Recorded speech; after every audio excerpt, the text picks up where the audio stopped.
powerful Asian cameraman #1. It's awesome, man. It is fucking awesome. It's basically a bunch of our friends are just like, you got to show. Let's put it together. Yeah, we have this, we have this, we have this. We have web developer girl and front end of website guy. So she does the coding and the back end part. Then he makes it pretty. So Sick. just gives us a functional site. It looks like it probably should, but the fonts or whatever. And then he just does his pretty magic to CSS or whatever, the cascading style sheets. And then it just goes from there. That's awesome. I think that is awesome that exists. It's so cool. So I clicked record just 2 seconds ago because there's a, what do you call this? A clapper board right here? No, that is actually, funny enough, that's an app for WODs for CrossFit. Right. And I found multiple uses out of it, like jiu-jitsu timer and this one. Yeah, it'll count. It'll count rounds or whatever. Yeah, rounds too. This one's just a straight up countdown. Killer. So, are we on? Well, we're technically on. Cash will be with us in a minute. We're just kind of counting up into the show. You're scared to hit start, aren't you, Sonny? You don't want to hit start? It's okay, man. I mean, whatever you want. Yeah, it's for you. Yeah. I mean, we're here for you. Basically, we're here to support the Sunny movement. Scotty at OTM, he's been helping me a bunch with all that stuff, with and putting off. Like, he's got guys in Indonesia and China that do all that, and I think it's a water that I'd always been scared to jump into because you're so afraid of getting burned. But he's been in it. He's been selling stuff on the internet since '95, which is crazy. So the Scott Nelson, his partners, Alan Marquez Gumby. Right. He was, I started as a white belt at Half Gracie Mountain View with him. Like, I used to walk into they had a kind of beginner's class and then the regular class where everybody just beats the shit out of you. Right. But I was getting privates from him when he was a brown belt. And this is like 12 years ago. Awesome. Those and two. Gumby's got a school up here still, doesn't he? Fuck yeah, heroes. He was just on the show a couple weeks ago. Rad. Yeah. Yeah, those guys, they kept jiu-jitsu alive in the dark years and all that. Like that OTM site and Abu Dhabi Combat Club, there's only a few things that were out there, but they kept it alive for sure. It was like there was Corral, there was Atama, and then OTM and Lucky Geek came around and just and they wouldn't just do the web store stuff. They had the blog going. Gumby's been typing on that thing. Dengue fever. I mean, they go down and they film all kinds of crazy tournaments, and they're traipsing through Brazil and all that. Scotty was like, he was just on my podcast, and he goes, we would just I would get envelopes full of either money or checks every Friday. What? And because they were asking for VCR tapes because it's 1996, and he's got this crazy bandwidth because Cade, his brother, worked for some big company in Silicon Valley, and he's like, I'll just upload it at work. And so he's using, whatever IBM's bandwidth or something. And that's how they ran at OTM. That's just awesome. Great. It was originally just kind of trading tapes and selling the tapes. And man, that's crazy. Back then, it would have been Pride stuff for me, the early UFCs.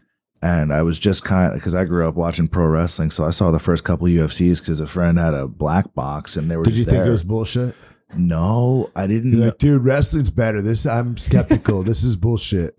It was just that first event was kind of chaotic. I wasn't really crazy. The format, I wasn't really sure it was what I was watching, and they were standing up, and the rules didn't really click. I didn't know what I was seeing. Crazy mismatch dudes like that Yarborough dude. I think he just died a couple years ago, maybe the big sumo looking guy. Okay, and like Keith Hackney, and then dude comes out with one boxing glove and the other. It's like it looked like a game show almost. I wasn't sure what I was watching. I knew that the Hoist Gracie thing was special, right? I knew who Ken Shamrock was already, so I was like, oh, that guy. He was a pretty big. He was already kind of a pro wrestler before the UFC, but just because we traded tapes, so I had his Japan sort of stuff and some of the Pancrase stuff, and cool. I knew that dude was, but beyond that, not really. But tonight's what 200 UFCs later, 199 UFCs later. Wild. Yeah. How random. So random. I love it.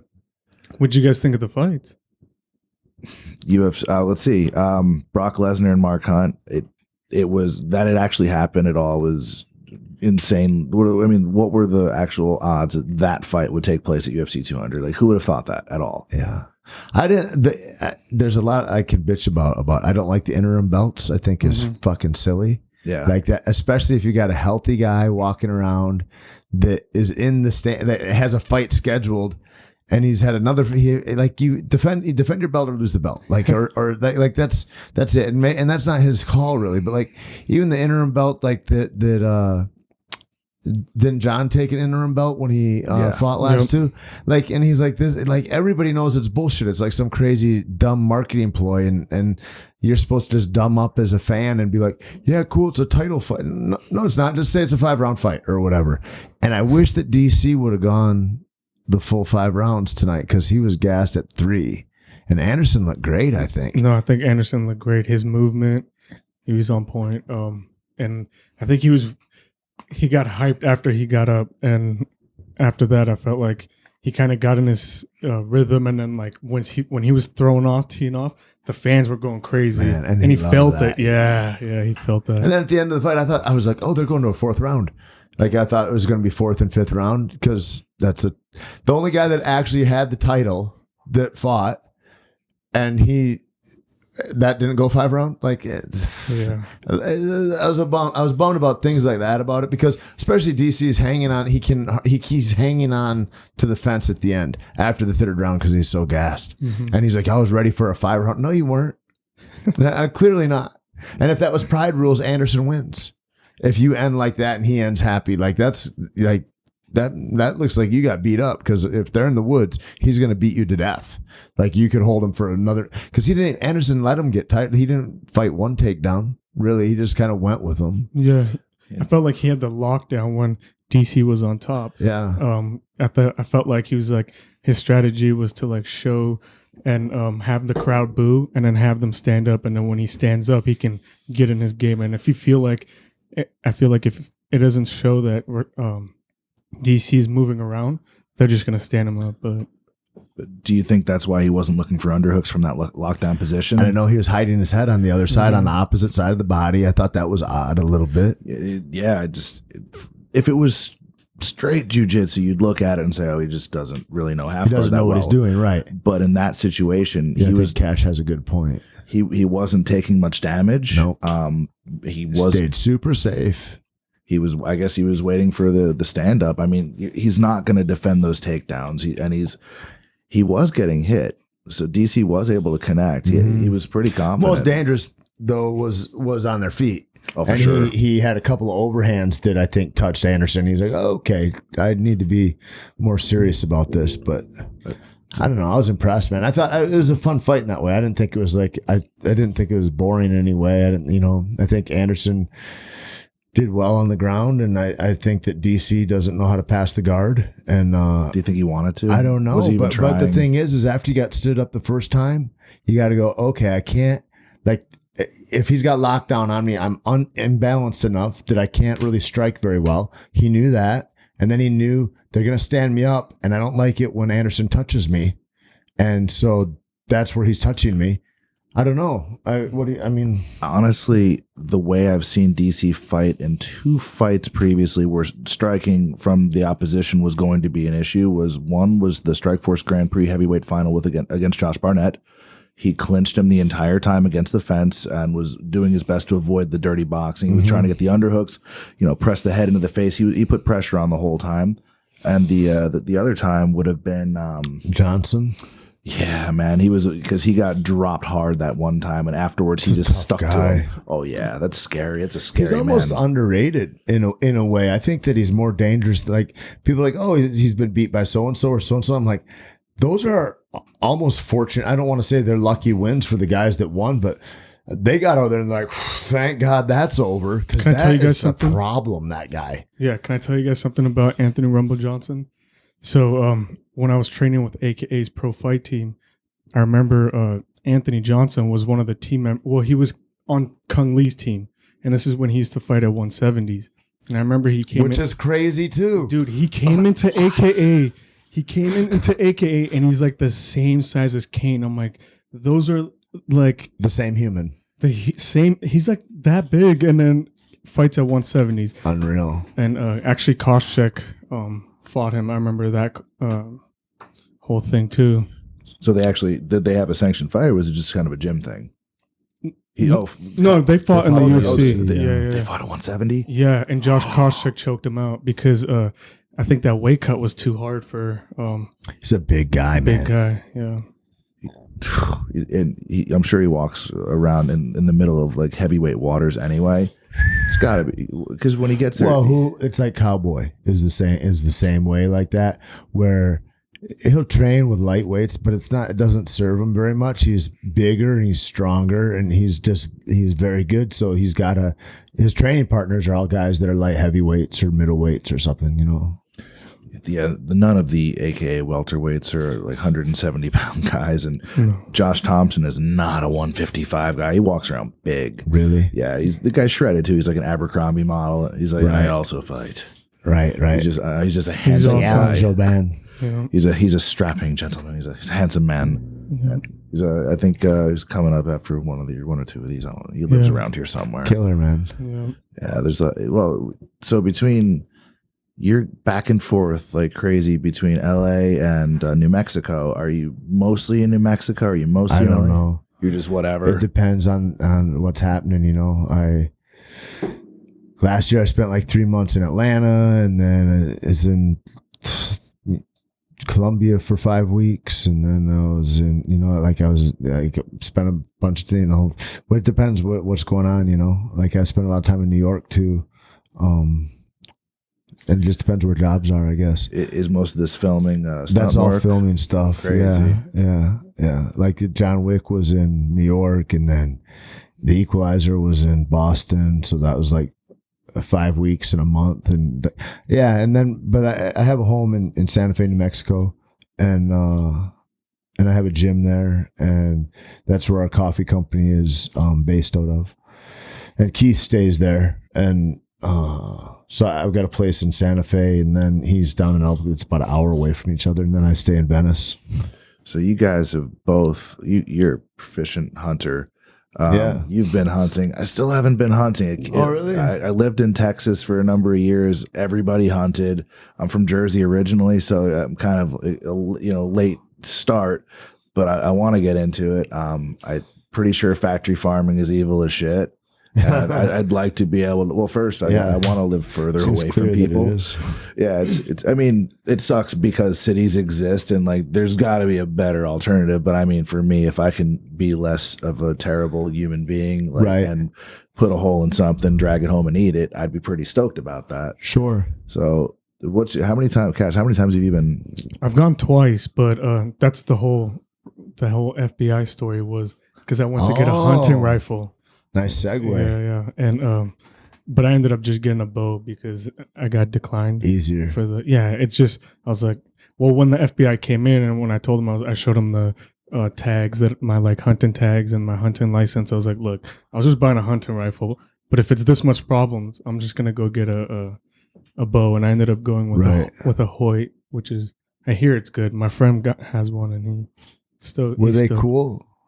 Oh, the FBI? They came to your house. Yeah, they came to they knocked on the door, and like my mom was home, and what was funny was like they asked like, oh, is Cash home? And my mom was like, oh yeah, who are you guys? And they're like, oh, we're the FBI, and they showed the badge. Like the Men in Black showed up. No, it was like people dressed up like us, but they just have a badge, and a gun. For sure, a gun. Yeah. I'm picturing the X-Files, but racist. Right. Yeah. But you just changed the whole, I got to redo it now. No, the FBI, they were cool. They came in, and I told them the truth. I was like, look, it's for a hunting rifle. They asked me crazy questions, like if I ever wanted to hurt America, do I like things like this. And I was like, no, actually, like I told you earlier, I've lived in other places in the world, and like America, I think it's the best. Like I've lived in Russia, Ukraine. They go, we're not buying it. No, they were like, yeah, they could totally tell. Yeah, and that is fucking crazy. Yeah. I can't imagine if that were your job. Like, well, I'm going to go around, and this guy is from Iran after all, so we're going to try to hem him up here. Yeah, I think somebody, I think the place where I went to go purchase the rifle, I think they told the FBI because I have a younger brother who looks exactly like me, and like they only wanted to talk to me. They didn't want to talk to my brother.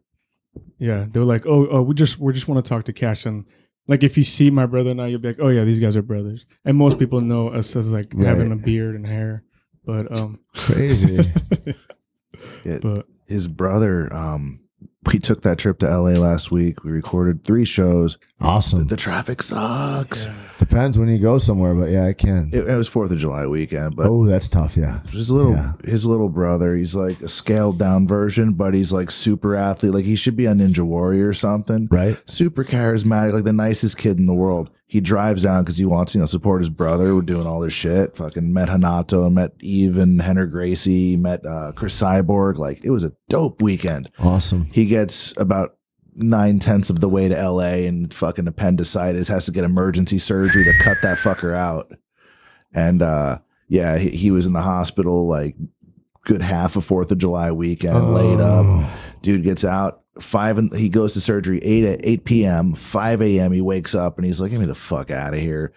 Isn't it crazy that they could do that? I mean, 100 years ago you're dead if that happens to you or whatever. And then also like even not long ago, it's like you're gonna go through your abdominal wall, like you're gonna be in the hospital for days, and now they're like, bye. Yep. It's amazing what they can do. We put this video up. They do this motivational Monday thing. I'm trying, and it's basically his brother doing fucking push-ups on the beach. And where were you guys? Malibu. Fuck yeah, he's like, I just had surgery. I almost died 2 days ago. Here's 20 push-ups. And we're like, so we were trying to fucking do a little Patreon thing and be like, all right, if you fucking listen to this thing, don't worry about our shit. Just fix it because he doesn't have insurance. Oh, really? Yeah, and it kind of like screwed him. Well, the thing that sucked was when we got there and he had to get the surgery. He was like, maybe I shouldn't. Like, no, it's like a life.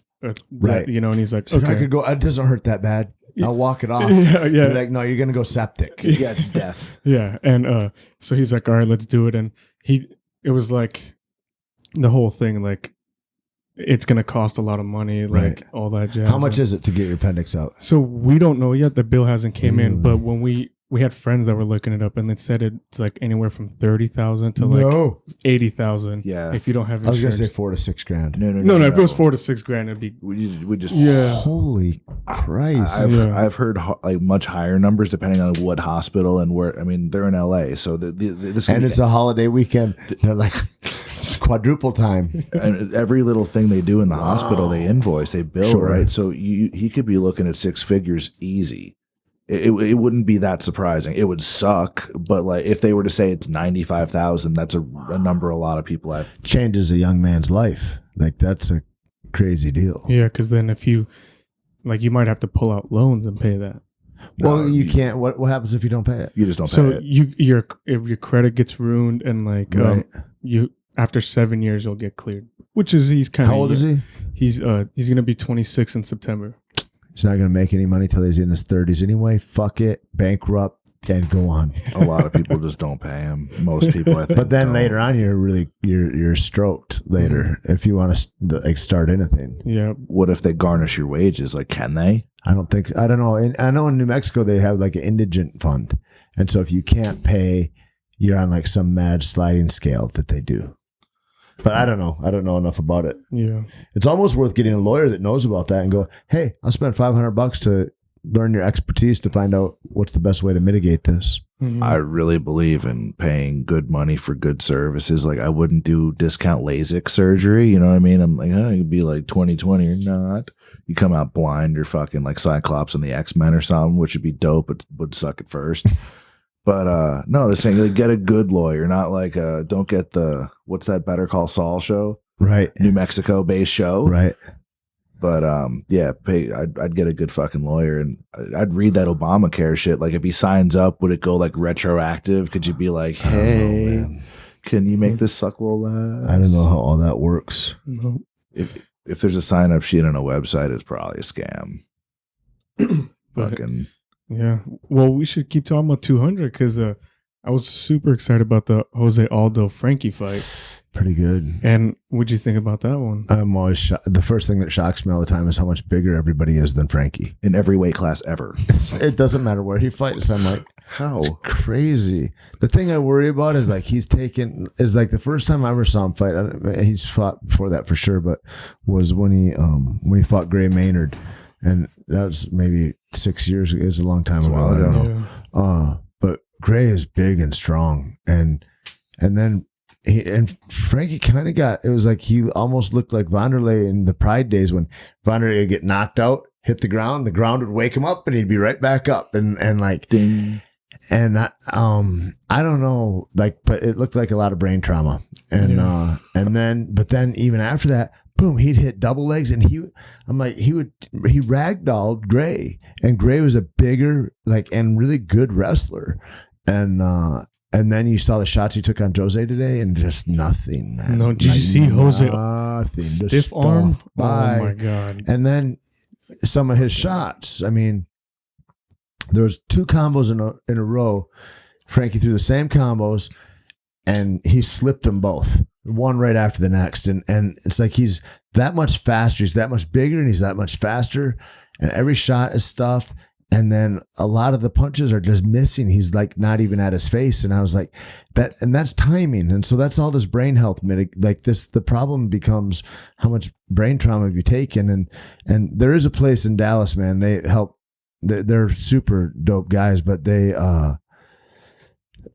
helped out Guy Metzger a lot, is how I found out about him. And Guy had a stroke. He was basically a kickboxer, but a Lion's Den guy and an old school UFC guy.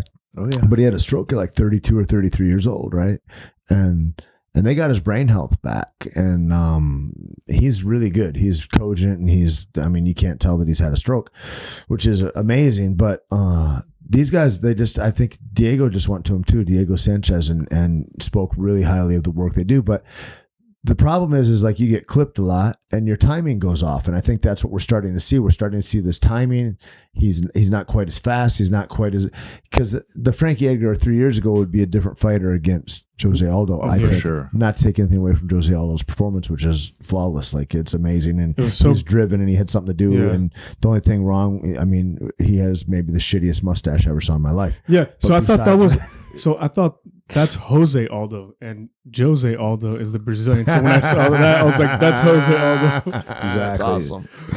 That was great. Sick. But yeah, it was a great fight though, man. Those guys both look really good.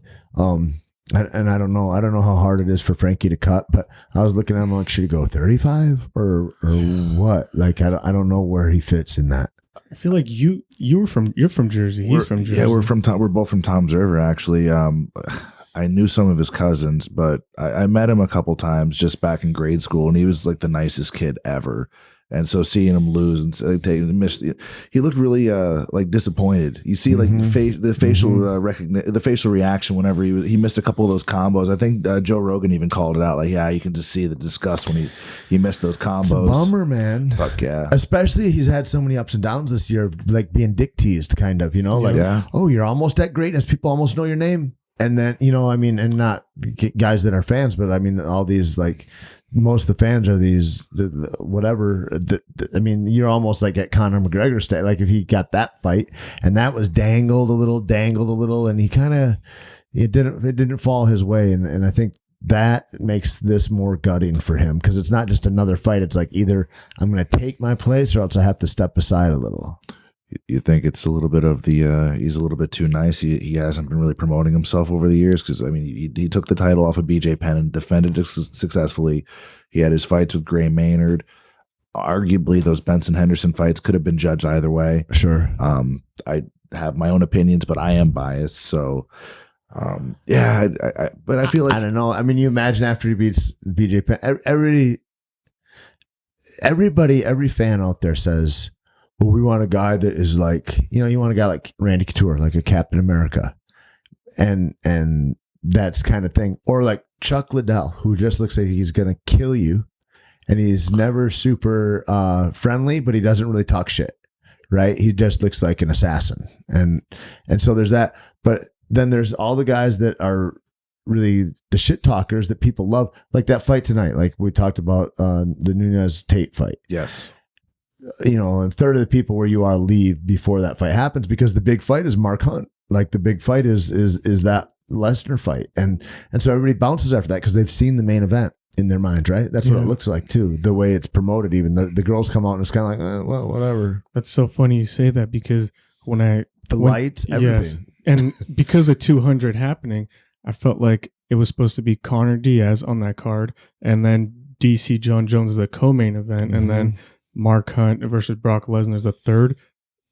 But it was, and then a girl fight maybe, or something, and it just didn't fall that way. And so, like all those things, I think are formative mistakes that get us into a place where you feel not so great as a fan, because we did want Conor and Diaz. Like, why, you know, that would have been the best time to go to Vegas for that fight, because we were supposed to go, and then the fights changed, and it was like, oh, do you really want to go and spend? We just spent a bunch of money in LA and our time. Do you know who fights on that card with Diaz and Conor? Conor and Diaz. I'll pull it up right now. It's I'm sure Conor actually got on the stage and referred to it as like the real UFC 200. I'm like, oh, you dick. I like it. I like it. I would go to it just to watch that, even though it's to me, not that any fight's a foregone conclusion.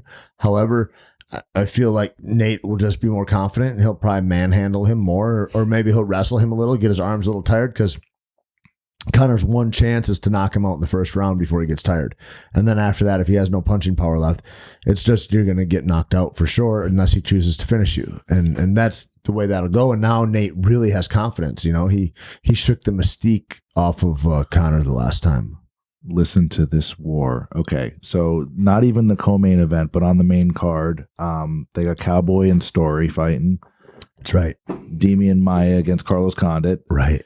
Listen to this one. I'll go to this fight for sure. Rumble Johnson against Glover Teixeira. Yeah. Think of that. Those are two opposing forces. If Glover comes out the way I think he would have, like Jones against Rashad, like driving in the way he drives in and gets in your face. If he chooses counter fight, it's not so good. But if he goes and bullies the way Johnson does, like that's the way to fight those guys. You think you got to take the center? Do you think they're going to be very tentative, or do you think it's going to be a war? No, I think they're going to throw it out.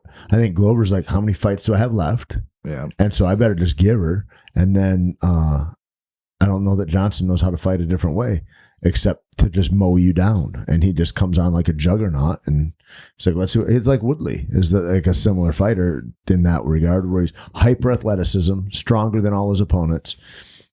Maybe a gas tank issue, but like good luck surviving the first 2 rounds or whatever, though. Yeah.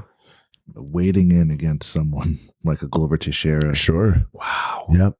Just danger. But it's the same thing, you know, you look at Mark Hunt tonight and Lesnar. And I think that fight, you know, what Hunt could have done more to maybe avoid takedowns is make him more scared of that right hand, or make him scared of a knee. And if he would have hit him with a knee when he came in, or even when he went to sprawl, like one time he just sprawled for no reason. I feel like Lesnar didn't he in the first round, but like if he'd have hit him with a knee or gave him pause in some way, but it kind of, I think Lesnar started feeling like I can walk in a little too easily, where there's no threat. But like those guys give each other a threat like that, and that'll be the thing. Whoever is the bigger threat in that thing, whoever stings you first, is maybe going to be who dictates the win or the flow of the fight anyway. Man, I think everybody was trying to market the fight as wrestler against striker. I don't think so. They kept saying it on the pay-per-view. They were trying to. He was calling himself a wrestler against. It's just like when Joe says that shit though. Joe's like, "This is the most exciting card ever." That's his job since the last one, right? Yeah, right. Yeah, this guy I think is the most. Okay, because I've heard this about other guys before too. So what does the most mean to you? You know, like, we can't use superlatives for everything. Like it demeans the nature of superlatives. Dana's trying to describe Brock Lesnar and his heavyweight run and stuff, and he's just like looking back and forth. He's like, you can tell he's not happy with himself. He's describing something that he's amazing. He's like, sure, I believe this. But I think I wonder too, like when you look at, what do you guys think about the drug stuff? Like, so do you guys know what John got tested with? I don't. DHEA or what? I don't know. I heard or read that somewhere. I don't know if it's true. Really? DHEA is like, you can buy that at the pharmacy. Yeah. Like an over-the-counter thing. Like my mom, I think, takes it for osteoporosis or something. It's in a lot of supplements, right? But it's on the ban list. And so that's the thing. That's so weak. Because weak in the face of, hey, Brock, we'll go ahead and give you an extra 8 weeks or something to test. What you're testing guys off season, you're testing them year round. You sign Brock Lesnar, and then you're going to go, we're going to basically give you a pass for the steroids. What are you on right now? And we'll help you get off them because we need you for 200. There's weak fucking sauce, and quit pretending that you care about the fighters. Quit pretending that you're hiding from a lawsuit. Like, clearly nobody gives a fuck if those guys are on drugs unless you get sued later because you're on drugs and I'm not on drugs. And then I go, hey, he knew he was on drugs and he didn't even try to test him. And so now they bring in USADA and, you know, the grand snitches. It's crazy. Isn't it crazy how John Jones got popped for something, but Brock didn't? Yeah, but clearly Brock is on steroids, and that's like it's madness. That is madness. It really is. So far they haven't released what he was on, but they tested the B sample and it was also positive for it. Yeah. And then I'd heard too that GAT supplements that sends him supplements, they've had tainted supplements before. Oh, really? like the conveyor belts were used for something else, maybe. Well, that's kind of what they say, but like I know back in the day, Nate Marquardt he pissed hot and forget what it was for, but he swears, man, he was like, I was just taking Zions supplements, and Zions was like a shell company for for 2 years or 3 years. They just had their banners up everywhere. You couldn't even get products from them, but they would send us samples. And he said, I was just taking their test booster and something else. And then he pissed hot. And then I've heard about supplement companies going, oh, here's a new fat burner. And they give little sample packets out, which are unregulated. It's all unregulated anyway. But like those would be test runs that would be in and out of your factory, and they'd just be in stores. But that will have trace amounts of crystal or some kind of speed in them. Yep. Mm-hmm. So that they really, really work. And so that when the real body comes out, you're like, hey, did you try overabundance? It's awesome. And then that pumps their sales. Yep. And so that's like a common practice, I guess. So that could be. And then I think the lady doth protest too much, because right away GAT came out and they're like, our supplements are totally clean, like, and nobody had even said anything yet. I'm like, oh, that's curious that you're getting so far ahead of it that you know you dosed him. Is he using those rhino pills? Like, what's his name? Is it Red Band that he was on those? I don't know. They were selling. What are those dick pills? The dick pills from the fucking gas station. Oh, there's something 5,000. There's 1,000 of them. There's a million different but the ones. kind that Brian liked were something. Yeah, they all have the real shit in there too, in like abundance. Something 5,000. Yeah. There's the rhino. There's the black mamba. There's like a diamond thing. They absolutely work. The black mamba. It's like the worst thing in the world for you. You get tracers, like your vision's fucked up. Really? You turn red. And they sell them in truck stops, so that's perfect. They sell them. Get back on the road, guys. Yep. Just dry. You don't even need your hands. Just fucking put that thing right on the fucking wheel and go. It's funny. I got a question for you. Yeah. What do you think of supplements and working out? I think you should learn how to eat food. Yeah. Is that? I don't know. I mean, I feel like it's good. I feel like you should take fish oil probably, because your omega-3s and 6s are all fucked up if you eat factory meat in America. But like design stuff, would you take those stuff? Do you take like pre-workouts or post-workout? I drink coffee. Yeah. And I take like a citrulline malate sometimes if I'm training, if I'm doing like a lot of high volume training. And I notice a difference in that. You know, what I find in a lot of supplements is that it feels like, it's like when they say, hey, take some bioflavonoids, or, you know, get that vitamin C in, and it'll help you with your cold. And you take them and you're like, I don't know, maybe it worked. You know what I mean? That's the way most things are. Yeah. And so, you know, I don't really know what the real effects are. Mm-hmm. But I think there's some things out there. I think, you know, I don't think you need to probably supplement with protein unless you're doing something specific, like some kind of specific fasting or something, or if you're traveling and there's not good choices or something like that. But or if you have some kind of crazy, you know, who knows if you're a vegetarian or whatever. But I think mostly we don't need as much protein as people say. Yeah. And it depends what your goals are with it. And I feel like people know so little. It's like when guys are like, hey, I'd like to do steroids. Yes. And I go, good for you. What are your goals? What do you want to do? And there's a guy that came into a gym once years ago and he goes, well, I just want to get bigger arms. And I go, okay. I go, why? He goes, well, I know it sounds dickish. I just want to look better. I go, cool. I said, whatever the reason is, like, you just got to know where you're going. And I said, so how big is big enough?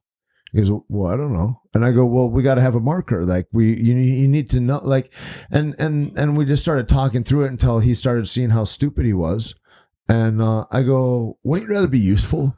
Yeah. Wouldn't you rather be able to use your body in a way? And like we watched a free running video. I'm like, so wouldn't you like to be able to do like a muscle up and fucking get up on the building, or to be able to walk on your hands across the floor, or like be useful? Like, so is the size of your arm or your usefulness to the world better? Yeah. So being a trainer, that's like a big part of, the whole industry thing is I try to tell people like to try to be all natural, just because here's my problem with supplements. And I've taken stuff before, not like steroids or anything, but I really don't take supplements because I take a protein shake after a workout and that's all I take. And most of it comes from food. But the problem I have with like supplements, and I've seen from so many people, even fighters and like people in the fitness industry, is they feel so great when they're on it. There's a lot of confidence. Mm-hmm. You're on top of the world. You're lifting weights, you're getting stronger, everything's good. And when they come off of it, that's when it's like they don't have that confidence anymore. And maybe that has to do with the supplement or whatever, but I feel like it does. And they're not as confident, they're not as happy. And then they post pictures of like cats instead of like when they're on it, they're like, look at me. And then when they're off of it, but it's not very consistent. I think those are with drugs though. Yeah. That's with steroids though. Yeah. And I would say that's 100% true. And like, if you think about it, yeah. And if you think about it, we saw it with pride and fights. Yeah. Like fights. I think if you were on it before and you were fighting and then you're really good. And then now you have to be off of it. I feel like it messes with your head a little bit. I mean, we saw it when Pride came to the UFC and they melded, right? We saw it. We saw it with the Nogueiras. We saw it with Wanderlei. We saw it with Shogun. I mean, Shogun got choked by Forrest Griffin just off top, huh? What? Like that, and you just saw different fighters, Heath Herring, he's like, I don't even want to do this anymore. I don't even know why I'm here. And we watched him throw a fight basically to Nogueira. Like, I think that was in San Jose. But it's like, we see that a lot. And I think that Ronda, that was the smartest thing I ever heard her say, man. And she said, those girls that do it, if they want to do it, great. If we're tested and you can't be on it, now I know that you're already lost, because you already know that you're not the person that you thought you were. And now I am, and I'm going to crush you. And it's a huge thing. I think you speak to a big thing. But even with supplements like I said, citrulline malate, which is just, it's like it enables you to train for a lot longer than you normally like to. It's like a really great endurance supplement. And Jody Escobel is going to fight in Invicta on I think it's on the 29th of this month. And then whoever wins that fight will fight for the title of Invicta. And Jody was just on The Ultimate Fighter, and she lost a bad decision, and I think her first fight. But I was talking to Keith. It's Keith's fiance, Jardine's fiance. Oh, nice. And is he still riding around motorcycles without a helmet? He doesn't ride much. I mean, sometimes he's so busy. He might ride without a helmet. Does he? Is that? I just remember seeing like one of the countdowns when he was. I forget who he was fighting. Chuck or something. I think it was probably Chuck. Yeah, and he was just like. And I guess New Mexico, there's no rule. There's no helmet. Yeah, because I've had a couple bikes, and I was like, that's interesting. Right. Like riding without a helmet. It's funny, in New Mexico, you see dudes on crotch rockets, and like the bulletproof vest looking thing. Yes. With like, it's like, in stunts, they use them to, do flatbacks or whatever. And so it's like got armor on it, basically. And you'll see guys with those on, but no helmet. I'm like, so you just want to wear a cool thing or something is what the thing is, you fucking idiot. That's hilarious. Hope your head comes right off when you hit the pavement. What's the video game you guys play with the fucking the Halo or Call of Duty? It's like that. They wear like the tactical vest. They want to be Call of Duty guy. Right. That's all it is. It's probably that, for sure. They wear it when they're playing the game too, and then they're like, "Oh shit, my mom's making dinner. Let me get on the bike," and then they go home. Exactly. Get the Kit Kat bar out, the little part where your fucking magazine to your 9's supposed to go. It's a king size Kit Kat bar and a fucking Twix in there. That'd fit a nice little Glock mag just perfect. Right. Yep. Yeah, but Keith feels the same way. He's like, I don't want Jody to take something that maybe she's not going to take during the fight because you get used to that thing, and like, but I wonder also. It's like breaking superstition, right? And like, I didn't play with my diet a lot when I was competing because I was worried about making weight, and I knew how to make weight the way I was doing it. And then I'm superstitious to go outside of that. And I've seen every nutritionist and every genius come and go through the UFC and through that kind of whole world. And they all have different ideas of what it is.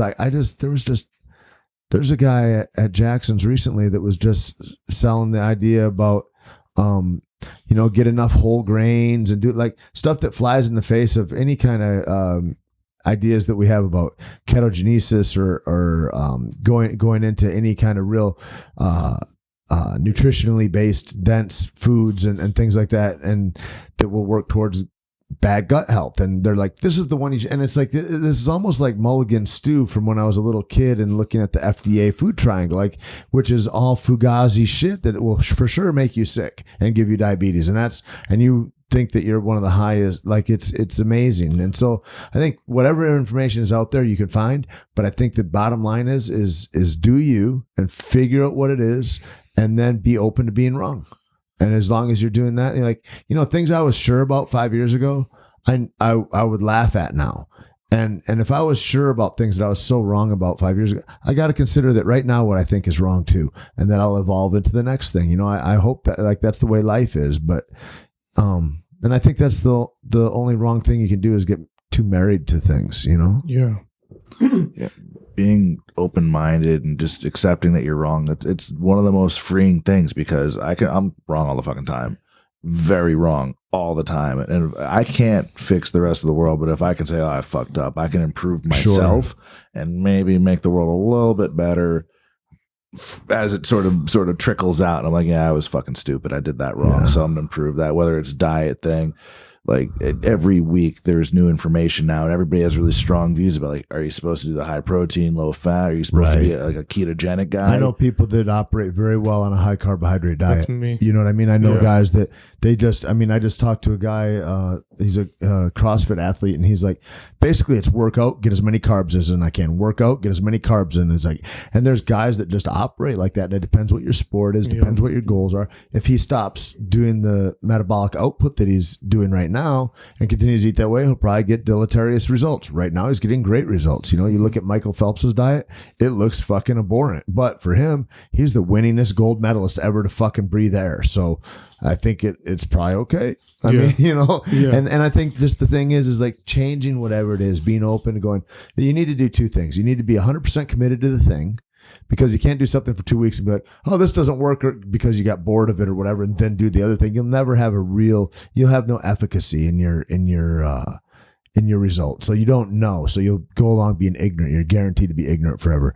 But then the next thing is changing it a lot. And even if that's driving home in a different route every day, it's like, if you get into the same pattern, regardless of what it is, you get into a rut. And I find that in myself. And then my awareness goes down and I'm dulled and my senses are dulled and I'm not as aware as anything. And I think that's what, it even happens in relationships with people. Why people say, why do you hurt the ones you love or whatever? It's like, because you're impolite to them. You have poor manners around them because you know that they know I'm not really like that, but you want to treat a fucking cashier or a taxi driver the way you treat your spouse or whatever. And that's just because it's a lack of awareness, because you're into these routines. And so I think it's the routine and habitualizing yourself to just do something and be committed to that thing. It both makes us great, but it's the paradox too of you have to be aware, is that thing the thing that's also rotting me, and make your adjustments, So at the gym earlier today, I had just two guys walk up to me. I was just deadlifting, And I was putting together like a little circuit. It was just it was a couple things. Like I had like some dumbbells. I had like 405 on deadlift. I'm trying to get to 500. It's been like a fucking thing for like, I'm hunting that number. But these two Indian guys come over and I'm like, they were doing their own thing. Their form was a little bit fucked up, but like I've known from experience not to be like, hey, you don't know what let me help you guys. Yeah. Leave that to the trainers. I only do that in the sauna. No, exactly. I wear that Speedo in there for sure. Perfect. It makes people so uncomfortable, so I wear it to every 24-hour fitness. Dude, there's a spot, there's like a gym in Santa Fe, and I would cut weight there sometimes because they have a sauna. And most guys that are in the sauna are buck naked. And most guys don't even have a towel under their ass. And all I can think of, I'm in there sweating and miserable. So I already kind of have a feeling about everybody that's not real amorous. Then I'm like, your butthole is right where 1,000 other buttholes and balls have been, and you got basically another dude's butthole in your butt. Like I would just get disgusted. I was like, the sauna could be the best or the worst place, depending, huh? Yeah, I like a nice Speedo. Sauna. Good on you. Yeah, it was it's this bright blue one I bought in Brazil, and everybody fucking rocks them down there. Yeah, it's normal there. They know you're an American if you have trunks on. I show up and I'm like, this is my dick, right? And it's for all of you to sort of take in. There. Let's all be one. It's all just, here's the dick. I brought it. It's for you. It's blue. I was on the beach in Brazil and I saw the hottest midget I had ever seen in my life.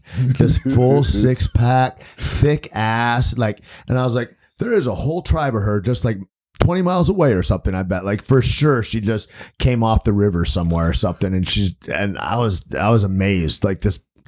There's a trip. My buddy has a real midget thing too, and he was just like, "I'm going to stay here all day." Dude, I think I'll just stay. I'm like, "You can't stay here. We're leaving." But anyway, you could have just packed her up with and put her in the bag. Saw her later. We were in Copacabana, and in the nightclubs in Copacabana, they're not really actually nightclubs. It's all just working girls, and then people go in there, and then it's like a regular disco, and you're like, "Wow, every girl in here is just smoking hot." And they're like, "Yeah, they're all working." It's like Singapore. I'm like, "That's amazing." It's like Singapore. So everybody likes me. This is so cool. I remember at the time my lady, she'd go to the bathroom at like anywhere we were in Brazil, and she'd be in the bathroom, and 2 more girls would show up in her place.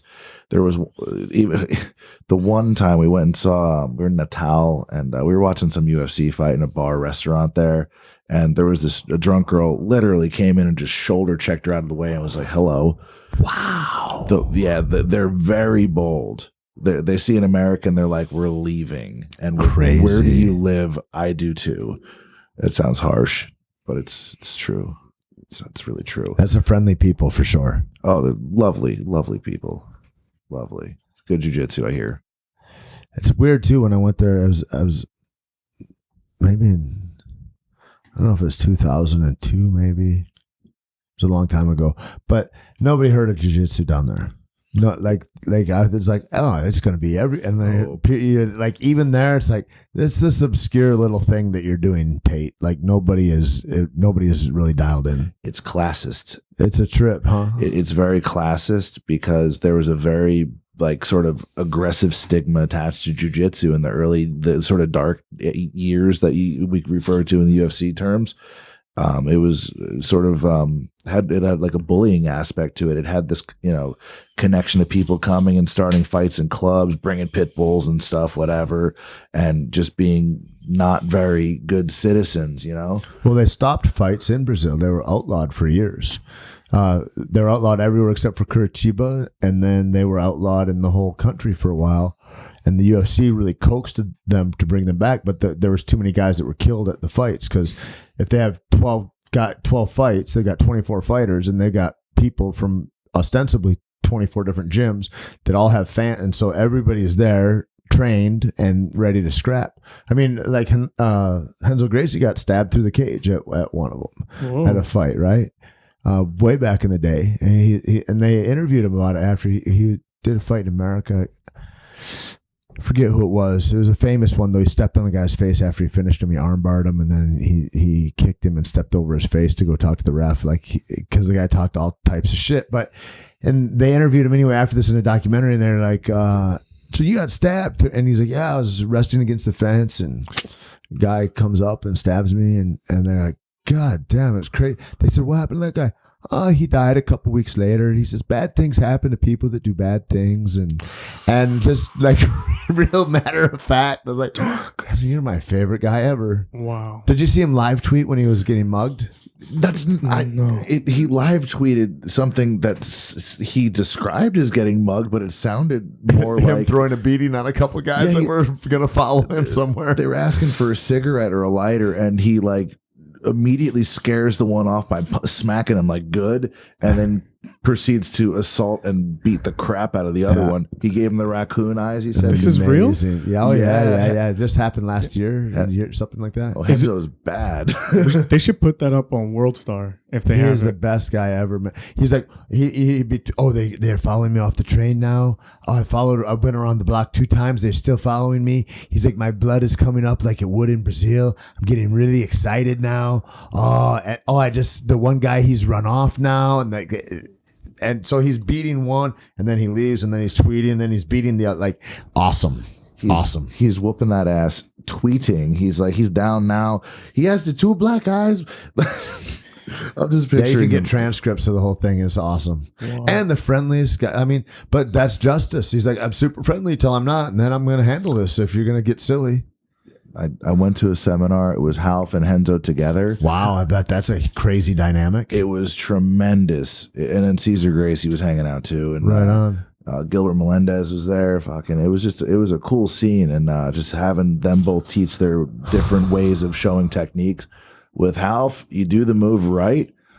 Cool, whatever. He goes to the next guy. If you do it as aggressively and just fucking ragtag your partner or opponent or nemesis, according to this, Right. he's like, yes, go. I'm like, well, I'm just gonna fucking mollywop this guy every time because he does that. Yeah. And so my partner is like, oh, come on, yeah, come. I'm like, you're 6'3", you can take it, Right. So he's showing the darts. I'm like, basically just uppercutting the shit out of this guy. Like as I throw it on, fucking. Half was so stoked. I'm like, and then he gets stoked. And like when someone's cheering you on like that, you're gonna do more. Those are the toughest guys. The Health Gracie guy. I mean, it's like that's a Did you ever train tough. with any of them? No. Did you? Yeah, Roll? Yeah, I started there. You rolled with him too? With Half? Yeah. No, but he showed a heel hook on me, and it wasn't that, it hurt. Like Kurt's like that, right? Kurt will stretch you. He was one of the first jiu-jitsu brands that I saw. He had Blitzkrieg Jiu-Jitsu, I think, or Blitzkrieg MMA or something like that. Way back, like I'd see him at like the Pan Ams in Florida and stuff, and I was like, who's that guy? Him and Garth Taylor and all these old school dudes, man. Do you remember Bobby Southworth? Yeah, for sure. He was our first. He's the one that He's gave down us. in Texas now, I think. Yeah. He gave us our blue belt. He was Oh, our really? coach. Yeah, Yeah. we're- Killer, man. Yeah, it was dope. Health slapped him around at one of the tournaments, right? Like that was on the internet. He Yeah, I was think on his- crutches. Yeah, he just had knee surgery or something like that, or he twisted something, and he's on crutches, and yeah. And Half took a swat at him because they were arguing over. So Bobby used to teach for Half. Okay. So he started. He was one of the instructors there. He was a Half Gracie guy for a number of years. That was where he was from. And at this tournament, Bobby made some comment or question about the brackets, and something wasn't fair. And Half responded with kind of what. Right. It escalated immediately. It went from 0 to 1,000. Right. And at this tournament with like women, children, men, whatever, Half gave him touched him on the chin a little bit. Yeah. And then and Bobby's a big guy, man. He walks Yeah. around 230 or something. So and Half's not a very big guy, but still he got right in there and hit him because that's his student. To him, that's his student. Yep. Why would you even question? Former or not? Well, now they're on the other side of the fence, and Half does not. He's very loyalty to him is very important. So that he is on these, créanche or whatever, créanche, like the traitor. The idea that you're a traitor or whatever. So like to them, it's a big Loyalty. deal. Yeah, for them just dissing, going to another gym. I remember when they had the documentary with BJ Penn and Henzo over there coaching. Was it Henzo or I didn't watch it. it was Choke? Which one was it? Legacy. It was the Legacy. Yeah, Choke was Hickson's. Hickson was okay. It was Legacy, and I guess for working with BJ Penn, there was a little bit of animosity there. Huh. Weird. Wow. And then Claudio Franco's up here. He's an old G too, man. Yeah. Oh yeah, He used to throw great tournaments up here. still He still does. U.S. yeah. Open. The U.S. Really? Open is big. sometimes they'll have the events at the San Jose State, the college. Killer. And it'll be pretty packed. But yeah, last year for US Open was in Santa Cruz still. But they had that Silvio's Brazilian barbecue from Hermosa Beach come up. Nice, man. Love that place. It's rad, man. We were just there like fucking 5 days ago. That's like, I gotta go there. Not the regular sandwich. They have this other one where they put a bunch of other shit on there. It's like a tri-tip thing, but it's fucking good. It's awesome. Yeah, that's jiu-jitsu is awesome in that way. Yeah, I wish Hyan was still alive. That's Hyan had 4 black belts, and Hanato Migliaccio was one, and that's who gave me my black belt. Cool. And but that whole lineage, like, there's stories in there, the stories we know, and then the stories we don't know, man. Just amazing, dude. That whole culture and what it is. It's weird that, like, I wonder how Hyan right now would feel in the with the Halleck kind of, like, with like all his cousins and everything, and like what all that looks like, you know, because there's all these real differences with the jiu-jitsu community as far as the Gracies and Machados, as, you know, the original fountains of jiu-jitsu in America anyway. we actually trained at Machado's gym when we were in LA. Yeah, at Jean Jacques. Jean Jacques, yeah. Yeah, man, he's the best, huh? Like crazy. I didn't get a chance to roll with him, but I rolled with a couple of his other black belts and his other students. It was fun. Yeah. Just to be, He's one of those guys, just to be near, it's like I get kind of in awe a little bit, you know? You feel so comfortable and just so glad to be there. And then just him, whatever technique he shows, he knows it better than anyone you've ever met. Yeah. Like he showed a Kimura, it was a sweep into a Kimura from just the top of, you know, just Kimura control, basically. You know, we got the guy side control. Right.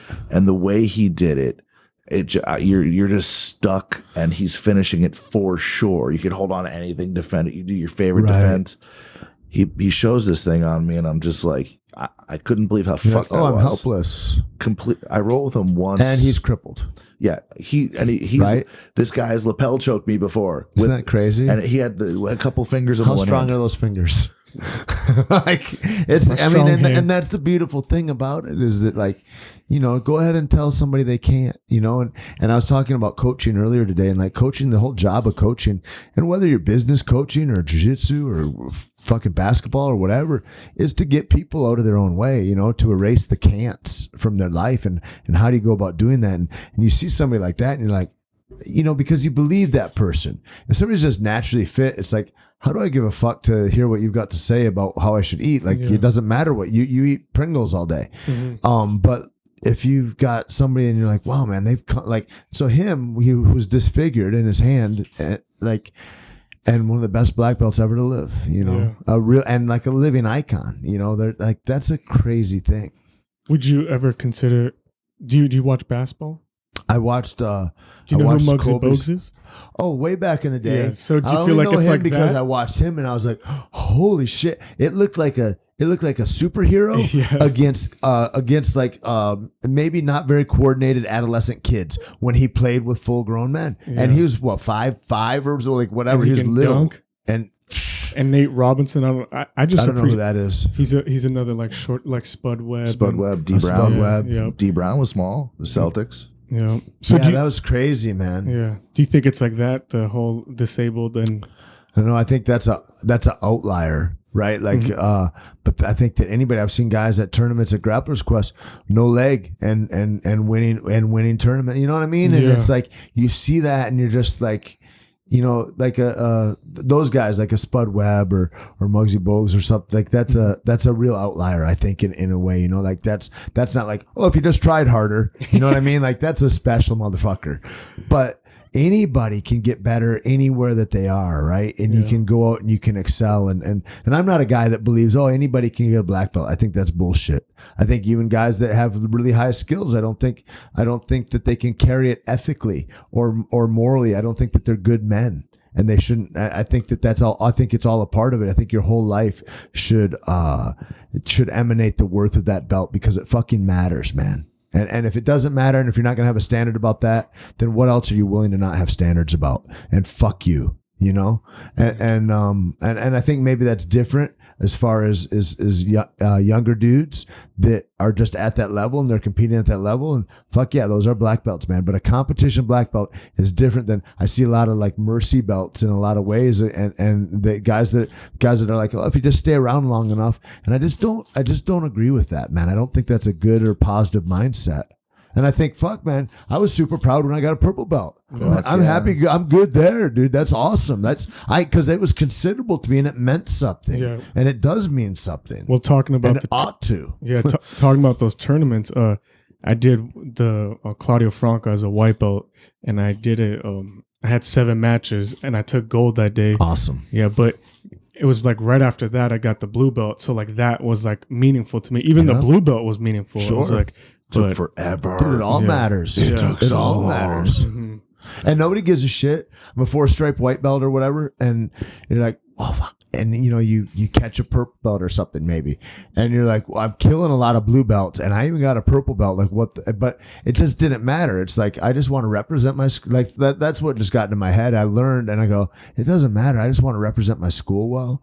And the thing is, too, everybody that wants to go fast through belts, it's like, I used to think that jiu-jitsu is great because there's no dickheads in jiu-jitsu, because jiu-jitsu really levels egos, because any day you can go and get killed by somebody in the most primal way. Keeps you honest. You know, we're practicing killing each other in a way, right? Yeah. And then all of a sudden I'm like, oh no, there's a bunch of dickheads that are in jiu-jitsu too. It seems like there's a whole new breed and that is. It's just different. It's not hard. There's an entitlement. And I think that's just with young men in general. But there's a huge entitlement now. Like, I'd like to be known for being so awesome, even though I don't merit it and I haven't walked a road at all. It's like, no, go fucking walk a road for a while, dude. And fucking, you know, it'll come. But go ahead and get yourself a reputation for sure before you go fucking and say anything. Like, and stay off the internet. You know, but like, stop your Reddit that nonsense. Stuff, it all matters.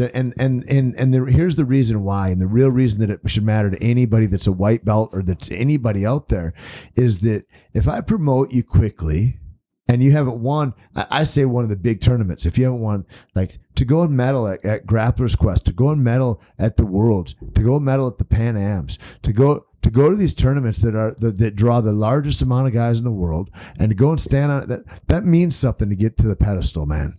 And if I give you a blue belt too soon, a purple belt too soon, and you haven't done that, I rob you of the chance. You can't be a champion at that belt level.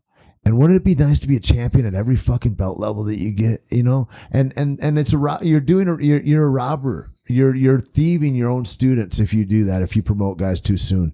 And it's not good for the health of your school. It's not good for the health of their ego. And it's not good for jiu-jitsu, I don't think, you know? Because then you got a guy that makes excuses about why he lost. Like, usually you make pussies. And that's what happens. So this is all in favor of building a business and having people with colored belts to fill there's a that. class. I talked to Khalip about that today. It's total bullshit to do it that way, but it's a lot of people do it. They'll pad the walls, they'll pad the classes, they'll fill it up with colored belts because it looks good to the Yelp people out there. Sure. Like, oh, I took a class and it was taught by 6 black belts and we learned nothing, or we learned 100 moves at 10% skill, knowledge or whatever. Yeah.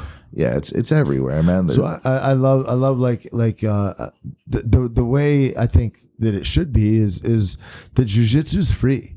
Jiu-jitsu made my life free. Jiu-jitsu saved me in a lot of ways. And that whole thing of jiu-jitsu saved my life is a funny thing. My friend made a T-shirt that says that now, but like I never thought about it as like jiu-jitsu saved my life in a combat way or something like that. But I think everybody that doesn't do jiu-jitsu thinks of it that way. And I think everybody that does jiu-jitsu thinks of it in a whole nother way. Like that it gave you an insight into your life that you didn't even know was part of your character that existed, kind of. My thing about jiu-jitsu is I like how it keeps me honest. So if I show up to training and if I don't eat right or sleep right, or like if I'm not focused, I'm going to get my ass kicked. Yeah. And it kind of keeps me honest. Like, okay, what's your real goals? Like, what are you trying to do? And then that's one thing I love about it. Well, then are you having fun or do you need to win? Yeah. Exactly. What self is it that you're trying to promote here? Mm-hmm. And you get to ask yourself those kinds of questions. And unless you have consequence, in your life unless you've built it. Because now we live in a nerfed world. You don't have to have consequence really, and which is I think a horrible thing. But like if you have consequences in your life that you build into your life, well, that's kind of you're building in rites of passage, which I think males crave and yearn for. And if you shy from that, you're for sure a weak little bitch, and you're for sure a douchebag, and you're the dude that rapes a girl, or you're the dude that goes into a fucking nightclub and shoots everybody. And those are the kinds of people that you're just not in control of yourself. You don't have dominion over the aspects of yourself, of your spiritual nature, of your physical nature. Your emotions are all whack, and your intellect is gone. And like without those things, if you're not thinking of those things and trying to be higher minded and building yourself a real rite of passage, then you're lost and you're at the whims of those things. And fuck, that's like living in chronic alcoholism, to be at the whims of your emotions and to just let the wind fucking buffet you where I'm having a feeling I don't like you. And well, fuck, man, like you can't just shoot everybody. Like that's not the and so I think that's the saving grace, for me was jiu-jitsu. For sure. I know. When you said the shooting and the beard, I was like, damn, dude, that's a fucking. That's why you're in movies, man. Yeah. You got me. You had me. Right? That was fucking compelling shit. It was beautiful. It keeps it, like you said, it keeps me honest. But in terms of what it's given me over the last like 11 or so whatever years, I mean, the amount I've grown and in terms of just matured and just I learned a lot about, a lot of people feel like they're owed things. Like you meant this entitlement earlier, and it's the most toxic thing in the world. I deserve this. That's a great word. I deserve this. It's like, well, here, check this out. I don't have $1 million in the bank. And here's how I know I don't deserve it. Because I don't fucking have it. If I did, I'd have it. Not saying I'm not going to have money or whatever. But right now, that wasn't what I put time into. I clearly didn't work hard enough for it, so I don't have it. And I proof I don't deserve it because I don't have it. And as you apply that to life, because fuck money, like it's great, you pay for stuff, cool, whatever. But like as it applies to everything else, it's like I'm a brown belt. I deserve that belt because I have it. Knowing you deserve it, yeah. Well, it's fine. Like you ever fight in a tournament that you didn't cut weight for? Yeah. And even if you win, like when I've done that before, and then winning, and I was like, I didn't earn it. It felt like I didn't suffer enough or something, and I thought there's something very valuable. Like, and that taught me there's something very valuable in suffering. You feel like you've anteed into life. You want to earn that meal. You've had those training sessions where I've been, I've bitched out on training before. Everybody fucking has. And it's the worst feeling ever because you know what you're doing. You're lying to yourself, to your training partners. You're like, come on, man up. Like you can do better. Yep. But then that euphoria, that feeling of accomplishment, when it didn't even matter, fuck who you tap. I'm half the time I'm just working on specific stuff when I'm rolling. Sure. I like to be there. I teach classes because I like to. It's like I don't have to. I have a full-time fucking job. We have this. Like I don't have to spend my time. I wake up 6 a.m. fucking 3 days a week, go in there, teach a 6:30 class, go fucking do powerlifting, go to work, fucking we record a podcast, I go train again. It's how often do you guys record? Doing like twice a week now. Cool, man. Yeah. But just it's the hustle. I like the motion, the fucking challenge of all of it, man. This is to us. This is jiu-jitsu. Like it all weaves together. It does. In the end, my whole life is woven together in a way that I never expected. And I really like jiu-jitsu too. Besides the whole like keeping you honest factor is sometimes I just like to go roll and just put myself in the worst situation and be like, okay, how are you going to act like this now? And like have somebody get an armbar on me, and then kind of like what you said with the Frankie Edgar, you kind of wake up, and it's like, oh, okay, now the blood starts pumping and the heart starts beating, and then it's like, now it's go time. And then you just get in that flowy state. Yeah.